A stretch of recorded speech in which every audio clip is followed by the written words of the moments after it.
다 같이 신약성경 사도행전 8장 1절 말씀부터 읽겠습니다. 사울이 그의 죽임 당함을 마땅히 여기더라. 그날에 예루살렘에 있는 교회에 큰 핍박이 나서 사도 외에는 다 유대와 사마리아 모든 땅으로 흩어지니라. 경건한 사람들이 스데반을 장사하고 위하여 크게 울더라. 사울이 교회를 잔멸할새 각 집에 들어가 남녀를 끌어다가 옥에 넘기니라. 그 흩어진 사람들이 두루 다니며 복음의 말씀을 전할새 빌립이 사마리아 성에 내려가 그리스도를 백성에게 전파하니 무리가 빌립의 말도 듣고 행하는 표적도 보고 일심으로 그의 말하는 것을 쫓더라.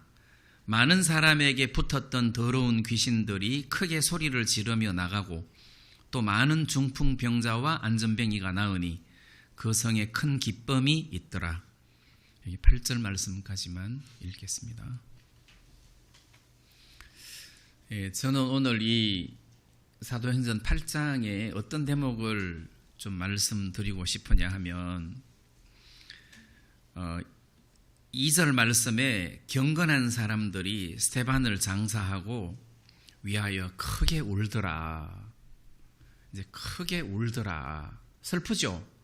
교회 안에 이런 큰 핍박이 일어나서 그리고 교회 성도들을 사울이 잔멸할새. 이 잔멸한다는 것은 무슨 멧돼지가 안 그러면 고라니가 막 고추밭을 막 작살내듯이 사울이 집집마다 찾아다니면서 예수 믿는 사람들을 잡아서 옥에 가두고 이제 이렇게 핍박하는 이런 일이 있으니까 교회에 큰 어려움이 찾아왔단 말입니다. 거기다가 이제 스데반이 죽었으니까 사람들이 크게 울더라. 그 다음에 이제 8절에 보면 그렇게 흩어진 사람들이 그 중에 빌립이 사마리아에 가서 복음을 전했는데 그 사마리아에 있는 많은 사람들이 구원을 받고 그 성에 큰 기쁨이 있더라. 그래서 제가 이제 이 말씀을 보면서 무슨 생각을 했느냐 하면 우리는 큰 기쁨이 있더라. 그럼 되게 좋잖아요. 근데 장사하고 위하여 크게 울더라. 그러면 안 좋잖아요. 근데 하나님이 볼 때는 크게 우는 이런 슬픔이라든지 안 그러면 크게 기뻐하는 이런 기쁨이라든지 이게 하나님 볼 때는 똑같다는 거예요. 이제 우리가 볼 때는 무슨 식빵에 건포도만 빼먹듯이 기쁨은 좋아하지만 이런 크게 울더라 하는 슬픔은 별로 안 좋아하는데 하나님 볼 때는 이게 다 똑같다. 이제 이 생각이 좀 들었어요. 이제 이걸 이제 거꾸로 이야기를 하면 이 사마리아 성에 큰 기쁨이 있더라. 좋죠? 왜 이런 큰 기쁨이 있었냐? 구원받는 사람이 있으니까 큰 기쁨이 있었단 말이에요. 사마리아 사람들이 어떻게 구원을 받았냐? 빌립이 거기 가서 복음을 전하니까 그 사람들이 구원을 받고 큰 기쁨을 받게 됐단 말이에요. 그 빌립이 왜 사마리아를 왜 가냐? 빌립이 유대인들은 사마리아에 가지도 않는데 큰 핍박이 나서 빌립이 사마리아에 갔단 말이에요. 그러니까 이 큰 핍박이 빌립을 사마리아로 집어넣고 복음을 전하고 그 성에 구원이 일어나게 하고 큰 기쁨이 일어나게 했으니까 이 큰 기쁨의 뿌리가 핍박이라는 거죠. 그리고 이 큰 기쁨의 뿌리가 크게 장사하고 크게 울더라. 이게 큰 기쁨의 뿌리라는 거예요. 그러니까 우리가 그냥 겉모습만 보고 크게 기뻐하더라. 그건 굉장히 좋고 크게 울더라. 그럼 안 좋고 이러면은 우리는 시야가 좁다는 거죠. 그래서 저는 시편 23편에 푸른 초장도 나오고 쉴만한 물가도 나오고 원수의 목전에서 상을 베푸시는 원수의 목전도 나오고 그 다음에 사망의 엄침한 골짜기가 나오는데 이게 다 같은 거예요. 왜? 거기는 항상 목자가 함께 있단 말이에요. 그래서 같은 거예요. 근데 우리는 쉴만한 물가 따봉 푸른 초장 따봉 이렇게 하는데 사망의 엄침한 골짜기 그러면 싫다. 사망의 엄침한 골짜기 싫다. 이렇게 생각을 한다는 거예요. 그러면 양이 풀을 뜯어 먹을 때 한 자리에서 계속 풀을 뜯어 먹으면 풀이 고갈 데가 없잖아요. 그러니까 목자들은 초장을 옮겨 다닌단 말이에요. 그럼 이 초장에서 저 초장으로 옮겨 다니려면 어떤 때는 골짜기를 통과하고 엄침한 그 계곡 같은 데를 통과해야 될 필요가 있는 거예요. 그러니까 이런 푸른 초장과 저쪽 쉴만한 물가를 이렇게 통과하는 그 과정에 사망의 엄침한 골짜기가 있는 거예요. 그러니까 사망의 엄침한 골짜기 요거 지나면 푸른 초장 나오겠네. 푸른 초장 나오겠네. 원수의 목전, 원수의 목전이니까 원수가 바로 눈앞에 보는데 우리는 싫은데 거기서 풀을 뜯어먹는다는 것이 양한테는 굉장히 불리하고 두려운 환경이지만 목자가 거기 있으니까 문제가 안 된다는 거죠. 다 같은 거다. 저는 이제 이 생각이 좀 들었어요. 그래서 구원받은 사람은 이런 형편, 저런 환경 이걸 구별하면 안 되고 내가 예수 안에 있기 때문에 이것도 문제가 안 되고 저것도 문제가 안 되고 이것도 감사하고 저것도 감사하고 이거를 우리가 믿음으로 결정짓는 그런 것을 배워야 되지 않겠느냐는 거예요. 이사야 45장 7절 말씀에 보면 나는 빛도 짓고 어두움도 창조하며 나는 평안도 짓고 환난도 창조하나니. 그러니까 환난이 마귀에게서 나온 게 아니라 이 환난이 하나님이 창조하신 거라는 거지. 그 어두움이 마귀에서 나오는 게 아니라 하나님이 빛도 짓고 어두움도 창조하셨다고 했으니까 자, 하나님이 천지를 만드시고 난 다음에 심히 기뻐하셨다고 했어요. 그럼 어두움을 만들고 난 다음에 괜히 만들었다 이렇게 하시지 않는다는 거죠. 그래서 하나님이 만드신 모든 것들은 다 선하고 아름다운 거예요. 그래서 우리는 빛을 볼 때 기뻐하고 즐거워하고 감사하고 너무 좋아하면서 어두움을 보고 실망하고 막 좌절하고 힘들어하고 그러면은 이 사람은 이렇게 멀리 보는 주님을 멀리 보는 눈이 약하다는 거죠. 눈이 약하다. 주님 멀리 있는 주님도 볼 수 있어야 된다. 멀리 있는 주님이라 그러니까 이 환경을 넘어서 주님이 역사하시는 그 주의 역사하시는 손길을 볼 수 있어야 된다. 그 의미인 거죠. 자, 그래서 스데반을 장사하고 위하여 크게 울더라 하면서 마음으로는 하나님이 이 일로 큰 일을 하시겠구나 이 생각을 할 줄 알아야 된다는 거죠. 그래서 이 본문 말씀에 보면 스데반이 죽고 난 다음에 예루살렘 교회에 큰 핍박이 나가지고 사도 외에는 다 흩어졌다 그랬어요. 사도 외에는 유대와 사마리아 모든 땅으로 흩어지니라 했는데 이게 예수님 성천하시면서 제자들에게 성령이 너희에게 임하시면 너희가 권능을 받고 예루살렘과 온 유대와 사마리아와 땅끝까지 이르러 내 증인이 되리라 하신 그 말씀이 성취되는 역사가 일어나게 됐단 말이에요. 핍박이.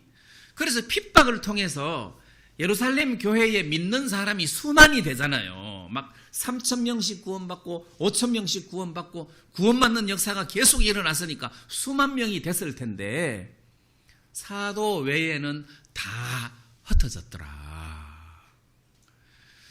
그래서 예수님이 예언하신 대로 너희가 성령을 받으면 권능을 받고 예루살렘과 온 유대와 사마리아와 땅끝까지 이르러 복음의 증인이 될 것이다 했는데 진짜 그 약속을 성취하는 결과를 가져왔단 말입니다. 이 큰 핍박이.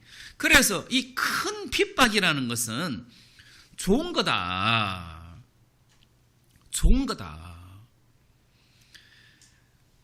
자, 사도 바울이 빌립보에 복음 전하러 들어갔는데 귀신 들린 사람이 자꾸 자기를 따라다니면서 방해를 하니, 복음 전하는 일에 방해를 하니까. 근데 이제 복음 전하는 일을 방해한다기보다 이 귀신 들린 사람이 그 바울과 실라를 따라다니면서 이 사람은 지극히 높으신 하나님의 종들로서 구원의 복음을 전하는 자다. 이렇게 이야기했단 말이에요. 틀린 말 아니잖아. 귀신이 귀신같이 알아맞춘 거잖아요. 이 사람은 지극히 높으신 하나님의, 한국말에는 그냥 종인데 영어에는 S가 붙었어요. 종들이에요. 그리고 바울도 종이고 실라도 종이란 뜻이에요. 그래서 유일한 종 이렇게 하면은 그 사람은 성경을 모르는 사람이에요. 바울도 종이고 실라도 종이에요. 그리고 지극히 높으신 하나님의 종들로서 구원의 길을 너희에게 전하는 자다. 자, 그런데 바울이 왜 괴로워했냐? 나도 성경을 읽을 때 왜 괴로워했지? 맞는 말인데. 그래서 심히 괴로워하면서 쫓아냈단 말입니다. 그래서 이제 첫 번째 이유는 뭐 여러 가지 이유가 있겠지만, 만약에 바울이 막 이렇게 복음 전하고 막 이렇게 병자를 고치고 막 이렇게 막 할 때 이 귀신 들린 사람이랑 바울이랑 한 통속이구나, 이런 이미지를 줄 수도 있다는 거지. 왜냐면 이 귀신 들린 여자도 막 예언을 하고 막 그 다른 사람들이 모르는 막 이런 것들을 하고, 그럼 사도 바울이 막 이상한, 그 사람들 볼 때는 막 그 신비스러운 거니까 한 통속이구나, 그렇게 볼 수도 있으니까 좀 괴로워하지 않았을까.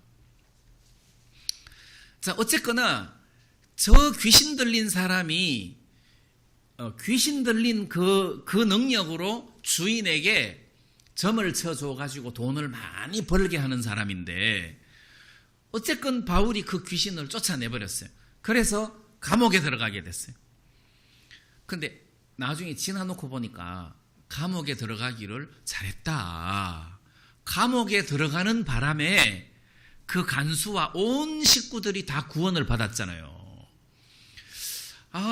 바울이 그 죄인의 신분으로 로마로 끌려갈 때 그 배가 풍랑을 만났다. 야, 그거는 참 잘된 것이다. 그걸 통해서 하나님의 능력을 그 배 안에 있는 사람들에게 다 나타낼 수 있고 주의 이름을 나타낼 수 있는 그런 계기가 됐으니까 잘된 거다. 뱀에게 물린 거 그거 잘된 거다. 처음에는 사람들이 저건 곧 죽을 거라고 생각했는데 안 죽으니까 돌려 생각하기를 신이다, 이렇게 생각했단 말이에요. 그래서 우리가 성경을 보니까 예수 안에서, 복음 안에서, 그냥 무조건 아니고 복음 안에서, 예수 안에서는 뱀에게 물려도 좋고 풍랑을 만나도 좋고 매를 맞고 감옥에 들어가도 좋고 스데반이 순교를 당하고 죽고 그리스도인들이 핍박을 당해도 좋고 다 좋더라는 거죠. 예수 안에서, 양이 목자 안에서 쉴만한 물가도 좋고 푸른 초장도 좋고 사망의 엄침한 꼴짜기도 좋고, 이게 다 좋다는 거예요. 자, 그래서 우리가 좀 어려운 메시지가 될지 모르지만 삶 속에서 내가 원치 않는 부담스러운, 우선 볼 때 나쁜 형편이 찾아왔을 때 그걸로 실망을 하거나 주님을 원망을 해야 될 일이 아니라 우리가 돌려 생각해서 이거는 좋은 거다, 이렇게 생각할 필요가 있다는 거죠. 저는 제 사역에서 진짜 대한민국 안 다녀본 곳이 없어요. 평균 사역 수명이 2년 정도 되니까 안 다녀본 데가 없어요. 그리고 인도도 갔다 왔으니까. 근데 제일 열악한 환경은 인도였어요. 근데 지금 가장 아름다운 추억으로 감사한 마음이 마음속에 남아있는 데가 인도예요. 거기에서 사람들이 구원을 받고 거기 있는 사람들이 예수 안에 들어와서 복음을 섬기고 하는 이런 것들을 생각하면 야, 진짜 가볼만 했다. 내가 진짜 막 돈을 썼어라도 그런 데 가서 한 번쯤은 선교를 해보고 싶은 곳이었는데, 정말 하나님 은혜로 왜 제가 인도 가게 됐는지는 모르겠지만 거기 갔다가 온 그것이 나한테는 진짜 감사한 좋은 간증이 돼버렸단 말이에요. 그리고 또 하나는 어느 곳에 있었든지 간에 거기에서 내가 복음을 전하고 구원받는 사람이 일어나니까 그 열악한 환경이 다 감사하고 기쁜 추억으로 남는단 말이에요. 그 사람들은 군대 그러면은 다 막 싫어하잖아요. 군대 그러면 다 싫어하는데, 군대 생활하면서 구원받은 사람이 생겼다. 그리고 그 중에 한 사람이 목사가 됐다. 그러면 군대 그러면 막 감정이 막 이렇게 생각이 나서 감사한 거예요. 군대 그러면 감사한 거예요. 구원받은 사람들이 생기니까. 그래서 크게 울더라. 그 성에 큰 기쁨이 있더라. 이건 주님 볼 때는 다 같은 거다. 다 같은 거다. 근데 우리는 이쪽 면을 보여주면 막 너무너무 좋아하고 이쪽 면을 보여주면 너무너무 싫어하고, 그래서 그거는 너무 어려서 그런 거 아니냐. 그래서 그 원숭이를 키우는 주인이 야, 요즘 사료값이 올라서 니한테 아침에 도토리를 3개 주고 저녁에 5개 줄게. 그러니까 막 안 된다 그러면서 그럼 배고파서 못 산다 그러고 막 불평을 하길래, 그러면 아침에 5개 주고 저녁에 3개 주겠다 하니까 좋다 하더라는 거지, 원숭이가. 그거랑 똑같은 거 아니에요. 막 큰 슬픔이 이러면 막 싫어하고 막 큰 기쁨이 너무 좋아하고 똑같다. 우리는 아침이나 저녁이나 똑같다. 쉴만한 물가나 사망의 엄침한 골짜기나 예수 안에서, 복음 안에서 똑같다. 그래서 제가 구약 성경을 읽다가 보면 이스라엘 나라가 전쟁을 해가지고 이웃 나라에 이렇게 점령을 당해서 패할 때가 있어요. 그래서 법궤를 빼앗길 때도 있었어요. 그래서 이스라엘 백성들은 법궤를 빼앗겼다 하니까 실망을 하고, 비느하스의 아내는 하나님의 영광이 이스라엘을 떠났다 하면서 충격받아갖고 죽었잖아요. 그렇게 슬퍼하고 충격이 컸었는데 그건 이스라엘 백성들의 마음이고, 하나님은 오히려 잘 됐다. 이참에 타락한 홈리하고 비느하스하고 엘리하고 싹 제거하고 사무엘을 세워서 나라를 새롭게 하면 좋겠다. 그럼 하나님 편에서 보면 굉장히 좋은 역사라는 거지. 그런데 이스라엘 백성들의 편에서 보면 너무 슬픈 거라. 이스라엘 백성들 편에서 보면 하나님의 영광이 이스라엘을 떠났다 해서 너무 어렵고 힘드는 거예요. 그래서 사람의 눈으로 볼 것이 아니라 하나님의 눈으로 보자는 거죠. 하나님의 눈으로 보자. 그래서 어린아이일수록 원시치 못하고 장성한 사람일수록 멀리 내다본단 말이에요. 그래서 아침에 도토리 3개, 저녁에 5개. 그것 괜찮겠다. 좋다. 그래야지. 막 불평, 아침에 5개, 저녁에 3개 그러니까 막 너무 좋아한다면 우리 신앙은 원숭이 IQ밖에 안 되는 거다.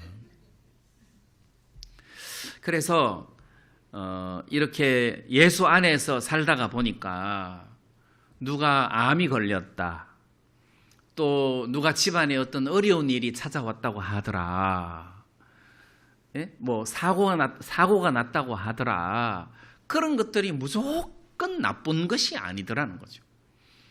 그런 일들을 통해서 마음이 낮아지고 그런 일들을 통해서 주님과 나 사이에 끼어있던 그 찌꺼기들이 제거되고 주님과 나 사이가 가까워지거나 또 이렇게 그 암이라는 진단을 받고 막 마음이 낮아져서 구원을 받는 사람도 있고, 그래서 이런 어떤 어렵고 힘든 환경들이 이렇게 좋게 그리스도 안에서 작용해서 그게 삶 속에서 선으로 우리에게 찾아올 때가 많다는 거예요. 그래서 저는 크게 울더라, 좋다, 큰 핍박이 일어나서 사도들 외에 다 흩어지더라, 좋다, 또 복음을 전해서 그 성에 큰 기쁨이 있더라, 좋다. 예수 안에서는 항상 좋고 감사하다는 것이죠. 자, 우리가 이런 멀리 내다보는 이게 원시한 눈으로 감사하면서 사는 것이 성도로서 바람직한 삶이다. 이런 생각이 좀 들었습니다. 그 다음에 그 7장, 사도행전 7장 55절에 보면 스데반이 성령이 충만하여, 자, 이런 말씀이 있습니다. 스데반이 성령이 충만해서 말씀을 전했는데 5,000명이 구원받은 게 아니고 3,000명이 구원받은 게 아니라 돌에 맞아 죽었어요. 그러면 성령이 충만하다는 것은 무조건 구원받는 역사만 일어나야 성령이 충만한 거냐? 그건 아니라는 거죠. 성령의 충만은 그 열매가 여러 가지일 수가 있습니다. 그런데 이 본문에서는 성령이 충만했는데 돌에 맞아 죽더라고요. 이게 성령이 너무 나댄 거 아니야? 이렇게 생각하면 안 된다는 거죠. 그렇죠? 왜냐하면 성령이 충만한 상태이기 때문에 이 스데반의 설교를 듣고 베드로 설교를 듣고는 유대인들이 형제들아 우리가 어찌할꼬 그러면서 막 회개를 했는데 스데반의 설교를 듣고는 막 이를 갈면서 돌로 쳐 죽여버렸잖아요. 다른 성령이냐? 아니다. 똑같은 성령이다. 그럼 믿음이 베드로보다 적어서 그러냐? 아니다. 똑같다. 지금 성령이 일을 하시는 것이다. 초점을 결과에다가 두는 게 아니라 누가 이 일을 했느냐를 볼 수 있어야 된다는 거죠. 누가 이 일을 했느냐? 성령의 충만함, 성령에 이끌려서 이 스데반이 메시지를 전했는데 큰 돌에 맞아 죽고 순교를 당하고 큰 핍박이 일어나고 그 다음에 이 사람들이 다 흩어지게, 예루살렘 성도들이 다 흩어지게 됐다. 자, 그래서 저는 여기서 이렇게 조목조목 제가 그 성령이 이 사람들을 이끌고 가시고 역사하시는 것을 지금 제가 설명을 하려고 합니다. 성령이 충만했는데 돌에 맞아 죽었어요. 그걸로 유대인들이, 특히 사울이 이 그리스도인들을 잡아 죽여야 되겠다 해서 잔멸할세 각 집에 들어가 남녀를 끌어다가 옥에 넘겼다. 그러니까 예루살렘에 있는 성도들이 잡혀서 감옥에 들어가고 순교를 당하는 이런 어떤 것들이 두려워서 이 사람들이 예루살렘 떠나버린 거예요. 다 흩어진 거예요. 자, 그러면 예루살렘에 흩어진 것은 얼른 보면 저 사람들은 믿음이 없어서 겁이 많아서 도망갔다, 이렇게 생각할 수 있어요. 핍박이 겁이 나서 도망간 거잖아요. 얼른 보면. 왜냐하면 사도들 외에 다 흩어졌으니까 겁이 나서 도망갔다. 그런데 결과를 보니까 성령이 하신 거예요. 성령이 너희에게 임하시면 너희가 권능을 받고 예루살렘과 온 유대와 사마리아와 땅끝까지 이르러 내 증인이 되리라 했는데, 그 핍박 바람에 이들이 흩어지게 됐고, 흩어지게 된, 보통 이렇게 흩어지면 숨어야 돼요. 이게 두려워서 흩어지고 두려워서 도망간 사람은 숨어 살아야 돼요. 그런데 두려워서 도망갔는데 거기서 복음을 전하더라는 거죠. 그러니까 이게 흩어진 것도 주님이 예루살렘을 떠나게 한 거고, 거기 가서도 복음을 전하게 한 것도 성령이 그 성도들을 통해서 역사를 하신 거란 말이에요. 그래서 두루 흩어진 사람들이 거기서 복음을 전하더라. 이것도 성령이 너희에게 임하시면 내 증인이 되리라 했으니까 성령이 그들을 통해서 일을 하셨다는 겁니다. 제가 지금 성령의 사역, 그 성령이 일하신 것을 지금 제가 말씀드리려고 합니다. 자, 근데 이제 빌립은, 전도자 빌립, 집사 빌립, 이 빌립은 사마리아로 갔어요. 원래 유대인들은 사마리아로 안 들어갑니다. 보통 사마리아를 둘러서 갑니다. 근데 빌립은 사마리아로 들어갔어요. 이것도 성령이 빌립을 통해서 일하신 거잖아요. 성령이 일을 하시더라. 자, 거기 가서 큰 성령의 역사와 함께 복음을 전해서 많은 사마리아 사람들이 구원을 받은 거예요. 자, 성령이 그런 일들을 하셨다는 겁니다. 성령이 그런 일들을 했다. 아까 말씀드렸지만 양이 사망의 음침한 골짜기를 왜 갑니까? 목자가 그들을 그쪽으로 인도를 하는 거예요. 왜? 다른 초장으로 이동하는 과정에서 그런 사망의 음침한 골짜기가 나올 수가 있어요. 자, 그렇듯이 목자가 양들을 이끌듯이 성령이 성도들을 이끄는 과정에서 핍박이 생길 수도 있고 흩어질 수도 있고 감옥에 들어갈 수도 있고 뱀에게 물릴 수도 있고 그런 일들이 생길 수 있다는 거예요. 그렇지만 그 결과는 큰 기쁨으로 연결이 되더라. 그래서 그 과정에서 우리를 끌어가시는 어떤 힘이 있는데 그게 바로 성령이시다. 저는 이렇게 사역하면서 예수 안에 있다가 보니까 걱정할 일이 별로 없잖아요. 충격받을 일도 별로 없고. 그런데 그럼에도 불구하고 하나님이 나한테 주시는 하얀 밤도 있었어요. 하얀 밤이 뭔지를 나 그때 처음 알았어. 하얀 밤. 눈은 감았는데 캄캄해야 되는데 하얘. 잠이 안 와. 그때 부인 회장이 시험 들어갖고 교회를 떠났어요. 교회 안 와. 그래서 찾아갔어요. 우리 집 사람하고 거실 소파에 앉았고 자매는 바닥에 앉았는데 우리 집 사람 보고 자매님 내려오세요 그러더라고. 그럼 내려앉았지 뭐. 그것도 괜찮은데 교회를 안 나오는 거예요.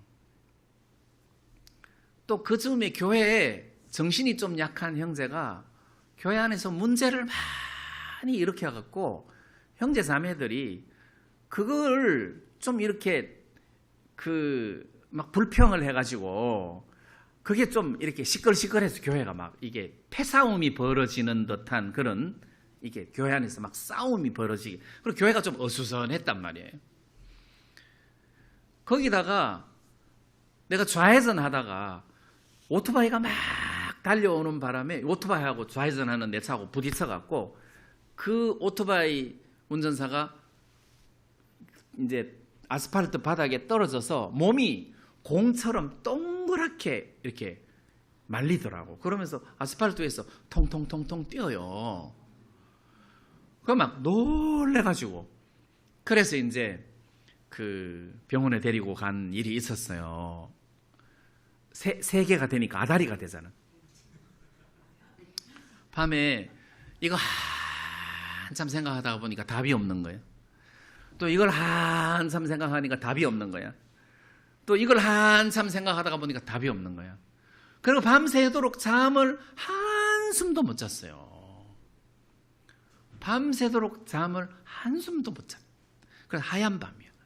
근데 그때 나하고 주님 사이가 굉장히 가까워지는 거예요. 그때 주님과 나 사이에 끼어있는 어떤 그 불순물들이 싹 다 제거되고 내가 주님 앞에 그냥 회개가 되는 거예요. 전에 같으면 그냥 넘어가고 살았을 내가 그런 어떤 큰 문제들이 내 앞에 있으니까 이제 모든 의지, 뭘 해야 되겠다는 마음, 또 주님과 나 사이에 평소에 감지하지 못했던 그런 마음의 세계들이 다 정화가 되는 거예요. 그리고 주님과 내 사이가 굉장히 가까워지더라는 거죠. 자, 그래서 어려움이라는 것이 나쁜 것이 아니더라. 때때로 성령께서 우리를 푸른 초장으로만 끌지 않으시더라.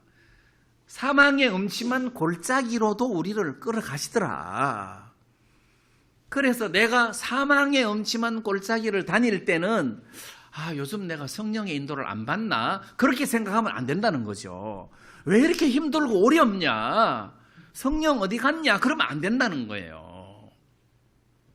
우리는 좋은 것은 무조건 좋고 나쁜 것은 무조건 나쁘다고 생각하는데 그렇지 않다.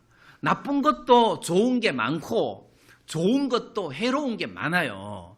근데 예수 안에서는 나쁜 것도 좋은 거고 좋은 것도 좋은 거고 예수 안에서는 버릴 게 하나도 없더라. 복음 안에서는 버릴 게 하나도 없다. 지난 수요일 날 시편 성경 공부를 하는데 시편 18편 1절에 다윗이 나의 힘이 되신 여호와여 내가 주를 사랑하나이다.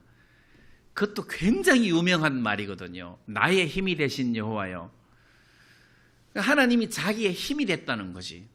근데 이 시를 언제 썼느냐 하면 다윗이 늙었을 때, 이제 늙었을 때에 이 시를 쓴 거예요. 그러면 이 시를 쓸 때 과거를 생각했을 거 아니에요.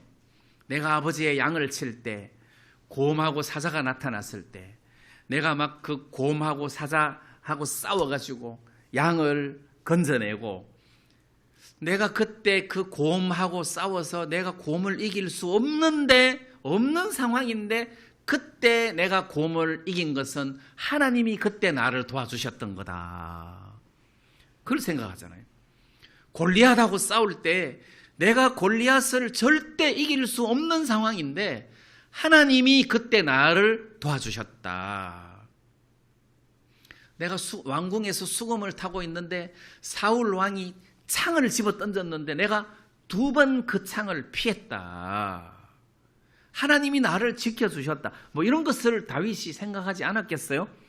사울이 나를 잡으려고 쫓아다닐 때 그때 내가 동굴 속에 숨었는데 그 동굴 안으로 사울이 들어오더라. 그때 나는 잡혀 죽는 줄 알았다. 근데 하나님이 그때 나를 지켜주시고 살려주셨다. 뭐 이런 것들을 염두에 뒀을 거 아니에요. 그때 다윗이 느낀 게 하나님이 나의 힘이시더라. 하나님이 나의 방패시더라. 하나님이 나의 산성이시더라. 하나님이 나의 피할 바위시더라. 그것을 생각한 거 아니에요. 근데 늙었을 때에 이 하나님이 가장 밝고 진하게 보인 순간이 어려웠을 때라는 거지. 어려웠을 때, 어렵고 힘들고 길이 없었을 때, 그때 하나님이 자기를 도와주신 것을 경험하면서 나의 산성이었구나, 나의 방패셨구나, 나의 힘이셨구나, 그게 감지가 온다는 거예요. 어려웠을 때. 만약에 여러분들이 아무 문제 없이 평탄하게 순탄하게 평생을 잘 살았어요. 그렇게 늙었어요. 뒤를 돌아보면 뭐가 남겠어요? 뭐 좋은 기억이야 남겠지만 하나님이 남지는 않는다는 거예요. 그때 하나님이 도와주셔서 이런 거는 없다는 거죠. 그런 거는 생길 수가 없어요. 그래서 우리는 인생 속에서 좋으냐 나쁘냐 이거를 구별해야 되는 게 아니에요. 푸른 초장이냐 뭐 사망의 음침한 골짜기냐 이거를 구별해야 되는 게 아니라 지금 주님이 나와 함께 계시냐 안 계시냐, 하나님의 성령이 나를 이끌고 계시냐 안 계시냐, 그거를 볼 필요가 있다는 거죠. 우리는 처음부터 잘못 배운 게 하나 있는데, 성령의 인도를 받는다 그러면 그거는 믿음 좋은 목사님들이나 하는 말이지, 우리 같은 육신적인 사람들은 성령의 인도를 받을 수 없어. 그게 여러분들한테 꽉 고정돼 있다면 그건 잘못 배웠다는 거지. 그렇게 어려운 인도를 뭐 하려고 받도록 해줬겠어요. 하나님이 그러면 나쁜 사람이지. 성령의 인도를 받는 것이 어렵고 힘든 거라면 하나님이 그렇게 우리에게 인도받으라고 주지 않는다는 거예요. 또 하나는 성령의 인도는 내가 받는 것이 아니고 성령이 나를 끄는 거예요. 끄는 거예요. 자, 양이 목자를 따라가는 것이 아니라 목자가 양을 끌고 가는 거예요. 그래서 푸른 초장에서는 보통 목자가 앞에서 끌고 가고 사망의 음침한 골짜기를 갈 때는 제일 뒤에서 양을 몰고 간대요. 목자가 아는 거죠. 그래서 양이 이렇게 막 죽으라고 따라가는 게 아니라 목자가 끌고 가는 거예요. 그 보폭은 양의 보폭이 목자의 보폭보다 짧다. 그러면 목자가 천천히 가야 되는 거죠. 천천히.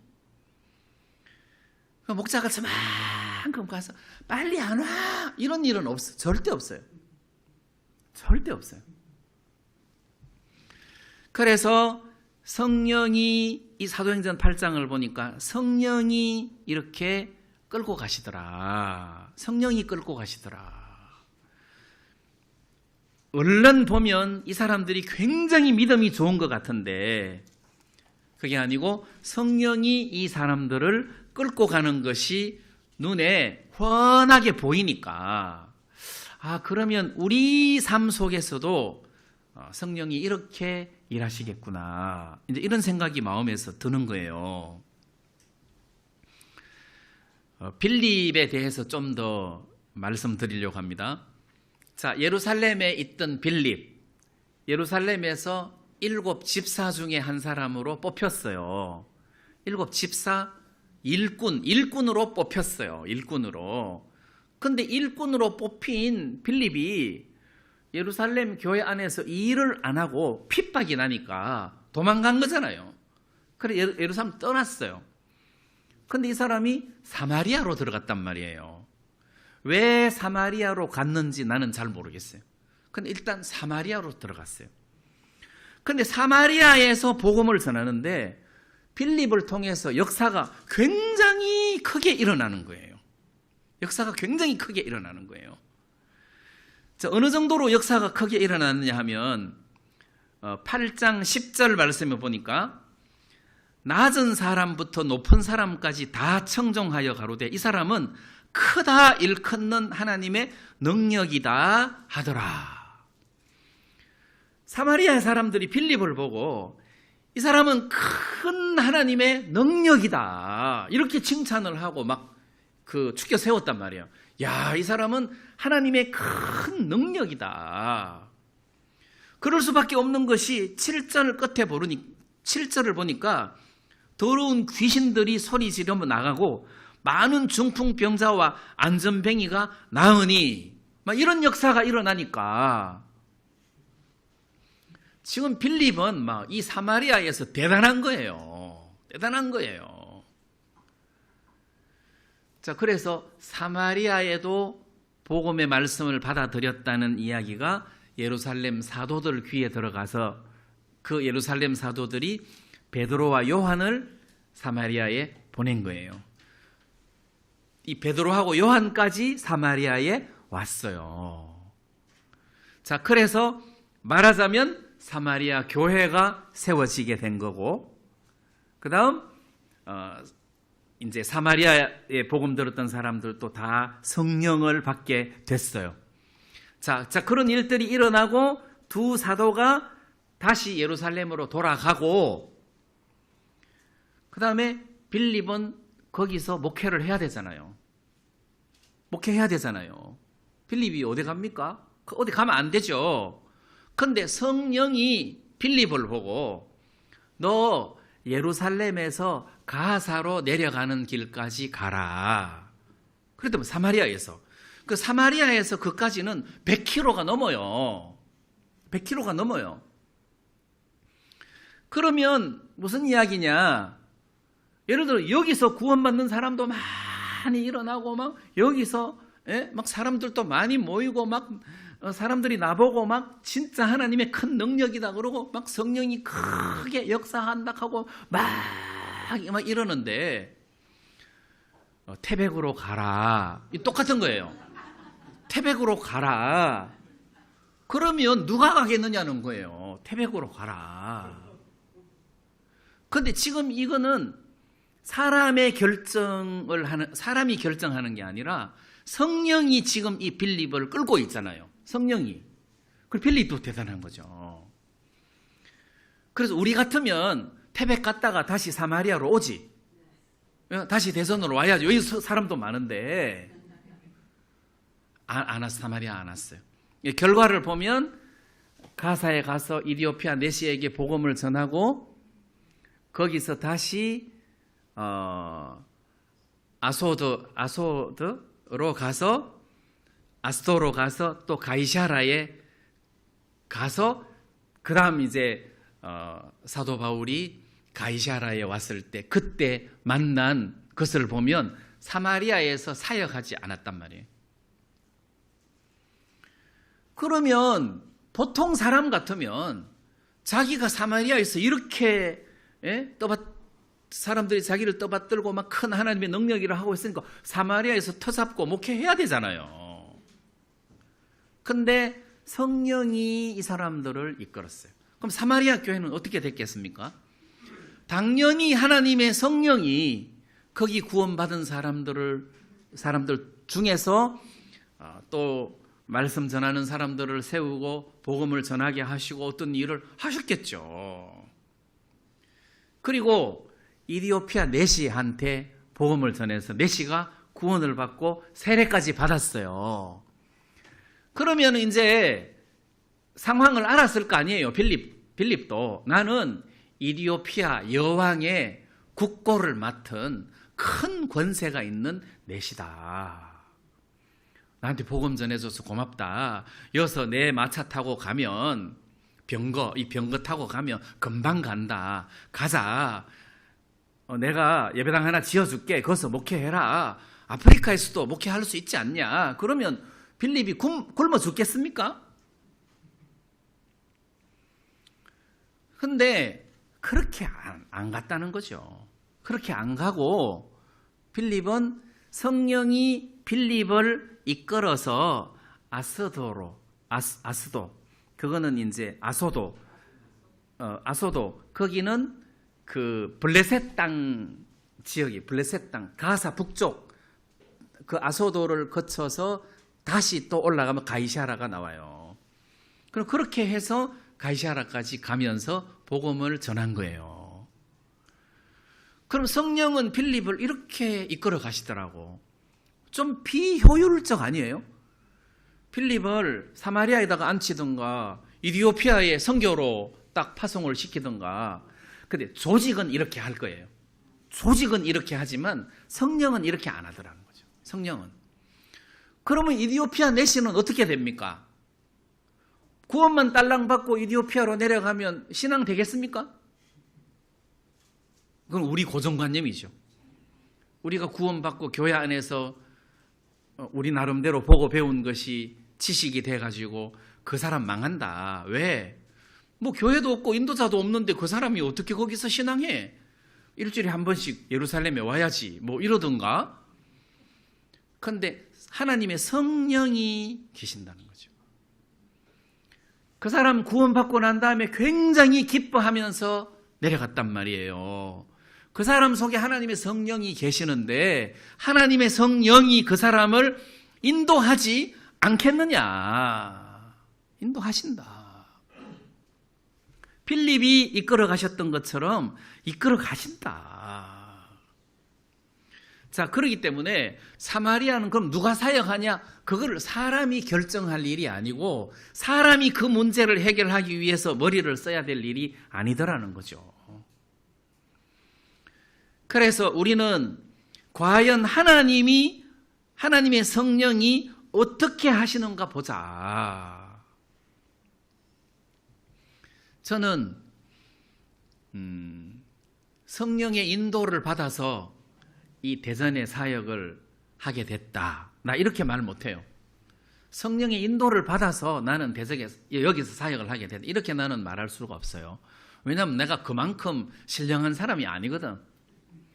근데 뒤돌아보니까 아, 성령이 이렇게 인도하셨구나. 그러니까 내가 받았다는 게 아니라는 거죠. 내가 성령의 인도를 받은 게 아니고 뒤돌아보니까 성령이 이렇게 이끌어 주셨구나. 그게 보인다는 거예요. 성령이. 그래서 내가 받는 게 아니라 성령이 나를 끌어가신다는 겁니다. 그래서 제가 뒤돌아보니까 아, 성령이 이런 마음을 불러일으켜 주어서 수양회도 하게 하시고, 뭐 코로나 때문에 못해서 그렇지 수양회도 하게 하시고, 이제 뭐 위드 코로나가 되면 이번 겨울에는 수양회를 한번 해볼까 지금 생각하고 있는데, 법적인 문제가 없으면 한번 해보려고 합니다. 근데 이게 성령의 인도인지 아닌지 이거는 앞에 거는 잘 모르겠는데 지나놓고 보니까 하나님이 이끌어 주셨구나. 하나님이 이렇게 하셨구나. 이게 막 확실한 거예요. 그래서 내 삶 속에는 하나님의 성령이 이끌고 계신다. 하나님의 성령이 나를 이끄시고 도우신다는 것이 보여지는 거예요. 그럼 말씀 속에서도 하나님의 성령이 네 속에 있으면 그 성령이 내 속에서 하나님의 복음의 증인이 되도록 하신다. 증인이 되리라 했으니까 증인이 되게 하신다. 그래서 마음에서 내가 인도를 받으려고 애쓰는 마음이 아니라는 거죠. 그게 아니라 성령이 나를 이렇게 이끌어 가시더라. 이끌어 가시더라. 자, 그런 것이 보이니까 마음에서 너무 편안하고 쉬운 거예요. 그래서 오늘 아침에 저는 하나님의 성령이 여러분들에게 계신다. 하나님의 성령이 여러분들을 돕고 계신다. 자, 그걸 우리가 말씀 속에서 확인하고 삶 속에서도 확인을 한다. 그렇다면 우리가 이 사실을 믿음으로 받아들이고 어떤 형편 속에서도 그 형편에 이렇게 치우치지 말고 하나님 앞에 바로 감사한 마음으로 살아야 되지 않겠느냐는 거예요. 그래서 저는 이렇게 나오자마자 막 어디 아파트 경비한다든지 뭐 다른 일을 한다든지 뭐 이제 이렇게 안 하고 곧장 내가 이렇게 교제하고 예배 드리고 이런 길로 이렇게 올 수 있었던 것에 대해서 제가 하나님 앞에 되게 감사한데, 근데 지금 일하고 있는 사역자 출신들이 있어요. 근데 내가 전혀 흉보지 않는 것은 그 사람들에게도 하나님의 성령이 그 속에서 역사하시고 일하시고 이끌고 계신다는 거예요.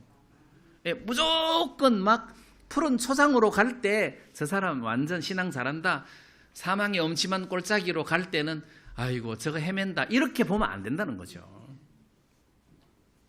하나님의 성령이 우리 안에 살아 계신다는 거죠. 이 성경에 보면 예수님 말씀 중에, 그 세례 요한의 메시지 중에 나는 물로 세례를 주거니와 내 뒤에 오시는 분은 성령과 불로 세례를 주실 것이다. 불로 세례를 주실 것이다. 여기서 성령 세례 있고 불 세례가 있는데, 이 세례는 이렇게 푹 잠긴다는 뜻이에요. 그 불 세례는 알곡은 창고에 들이고 쭉정이는 꺼지지 않는 불 속에다가 집어넣는다고 했으니까 이거는 지옥불을 가리키는 거예요. 만약에 이 예수를 받아들이지 않으면 너희들은 영원히 꺼지지 않는 유황 불 속에 들어가게 될 것이다. 그러니까 불 속에 푹 잠긴다는 거예요. 불로 세례를 받을 것이다. 앞에 그럼 성령으로 세례를 받을 것이다 했으니까, 구원을 받고 성령을 우리가 하나님 성령을 구원받은 사람에게 주실 때 이 사람은 성령에게 푹 잠긴다는 거예요. 푹 잠긴다. 다시 말하면 하나님 속으로 우리가 잠긴다는 거예요. 그 의미를 우리가 좀 상상을 잘 하셔야 돼요. 구원을 받고 난 다음에 우리는 하나님 속으로 완전히 들어가서 잠겨버리는 것이다. 그거 만약 우리가 푹 잠겨버린다면 누가 우리를 해칠 수가 있겠느냐는 거예요. 누가 우리를 빼앗을 수가 있겠느냐는 거예요. 없는 거죠. 자, 우리가 그런 상태인데 그런 성령이 우리를 끌어가신다는 거죠. 우리를 끌어가신다. 그래서 우리가 이분에게 소망을 두고 이분이 나를 이끌어 가시는 것에 대해서 우리가 기뻐하고 감사하면 되는 건 아니냐. 그래서 저는 사도행전 8장을 이렇게 읽을 때, 물론 뭐 7장도 마찬가지고, 성령이 이렇게 하시는구나. 성령이 이렇게 하시는구나. 큰 핍박이 일어났는데 이것도 성령의 열매구나. 다 흩어졌어. 막 욕해야 될 일이 아니라 이것도 성령이 하시구나. 그들이 막 숨어 있는 게 아니라 복음을 전했어. 성령이 이렇게 하시구나. 그래서 하나님의 성령이 우리를 이렇게 이끌고 계시는구나. 자, 이런 생각을 하니까, 그럼 이 성경 시대에 하나님이 일하시는 성령이 우리 시대에 하나님의 성령이 일하지 않겠냐? 일하신다. 우리가 그분에게 기대를 걸자는 거예요. 인간의 의지로 일이 막 돌아가는 것이 아니라, 조직으로 막 돌아가는 것이 아니라 하나님의 성령이 이렇게 우리를 끌어가시더라. 이런 부분들에 대해서 우리가 소망을 두자는 거예요. 그래서 저는 전에도 제가 말씀드렸지만, 저보고 유튜브에 말씀 올리라고 하는데 나 싫다, 부담스럽다, 나는 안 한다. 그래가지고 건 1년 끌었어요.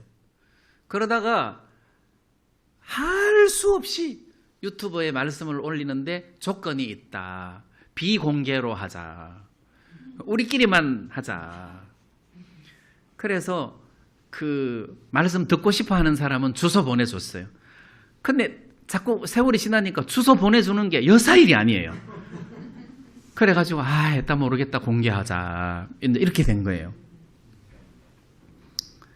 그래서 성령이 내 고집을 이긴 거죠.